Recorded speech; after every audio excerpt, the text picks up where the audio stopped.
সেইখানে অত্যাচার নির্যাতনের আয়োজন ছিল, কিভাবে ছোট ছোট ঘুপড়ি ঘুপড়ি ঘরের মধ্যে মানুষকে বছরের পর বছর নির্যাতন করা হতো। সংগ্রামী উপস্থিতি, আমরা আয়না ঘর দেখেছি, কিন্তু আয়না ঘর যারা রক্ষণাবেক্ষণ করত, আয়না ঘর যারা তৈরি করেছিল, সেই ব্যক্তিরা কিন্তু এখনো ওই ডক্টর ইউনূসের আশপাশে থেকেই এই আয়না ঘর পরিদর্শন করিয়েছে। সংগ্রামী উপস্থিতি, একটা প্রবাদ বাক্য আছে, ভাসুরের নাম মুখে নিতে নেই।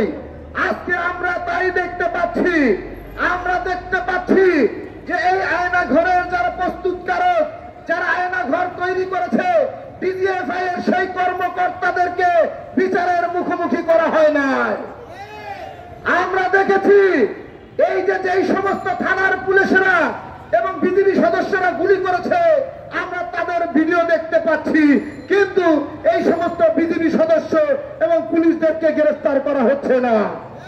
সংগ্রামী উপস্থিতি, শুধুমাত্র বিচারের কথা মুখে বললেই হবে না, আমরা বিচারের প্রক্রিয়া দৃশ্যমান দেখতে চাই। সংগ্রামী উপস্থিতি, এই যে গণপরিবহনে নতুন এক সংকট তৈরি হয়েছে, এর নাম হয়েছে নয়া চাঁদাবাজি। আপনারা জানেন, গত কয়েকদিন যাবৎ ঢাকা শহরে পরিবহন সংকট দেখা দিয়েছে। নতুন করে গাড়ির রং পরিবর্তন করা শুরু হয়েছে। আপনারা দেখেছেন ঢাকাগামী গাজীপুরের গাড়িগুলো আজকে গোলাপি রং করছে। কারণ কি আপনারা জানেন? আজকে এই গাড়িগুলোকে গোলাপি রং করে, বিভিন্ন কালার করে আজকে তাদেরকে কাউন্টার সিস্টেমের মধ্যে নেওয়া হচ্ছে।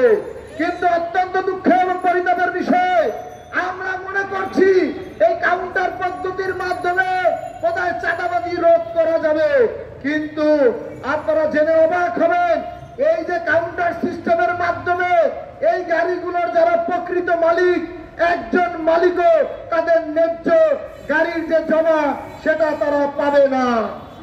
আপনারা জেনে অবাক হবেন, এই কাউন্টারের টাকা সরাসরি চলে যায় ওই মালিক সমিতির পকেটে। মালিক সমিতির চাঁদার ভাগ বাটোয়ারা শেষ করে যদি কিছু থাকে তাহলে সেটা এই মালিকরা পাবে। অর্থাৎ চাঁদাবাজির নয়া রূপ হচ্ছে এই কাউন্টার সিস্টেম, এই গণপরিবহনের কাউন্টার সিস্টেম।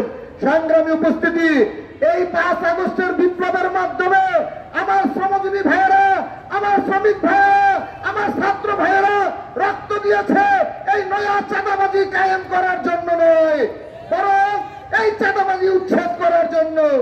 সংগ্রামী উপস্থিতি, আমরা যে কোনো মূল্যে এই চাঁদাবাজি প্রতিরোধ করব, এই চাঁদাবাজি আর থাকতে দিব না। সর্বশেষ যে বলবো, আপনারা জানেন যে আমাদের এই যে ফেসিবাদের যারা দালাল রয়েছিল, তারা কিন্তু এখনো তাদের সম্পদে বহাল রয়েছে। আমি স্পষ্টভাবে বলে দিতে চাই, এই ফেসিবাদকে টিকিয়ে রাখতে যারা সহযোগিতা করেছিল, এই ফেসিবাদের পুনর্বাসনের জন্য আজও তারা কাজ করছে। কেউ কাজ করছে ক্যামেরার পেছনে, কেউ কাজ করছে টেলিভিশনে, কেউ কাজ করছে প্রিন্ট মিডিয়াতে, কেউ কাজ করছে প্রশাসনে, কেউ কাজ করছে সাংস্কৃতিক অঙ্গনে।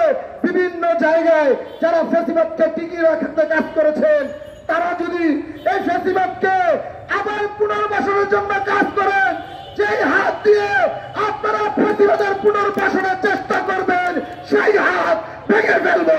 যেই চোখ দিয়ে ফেসিবাদকে পুনর্বাসনের কাজ করবেন, সেই চোখ আমরা উপড়ে ফেলবো। যেই চিন্তা ভাবনা দিয়ে আপনারা ফেসিবাদের পুনর্বাসনের কাজ করবেন, সেই চিন্তা ভাবনা আমরা নয়াদিল্লিতে পাঠিয়ে দিব। ধন্যবাদ সবাইকে।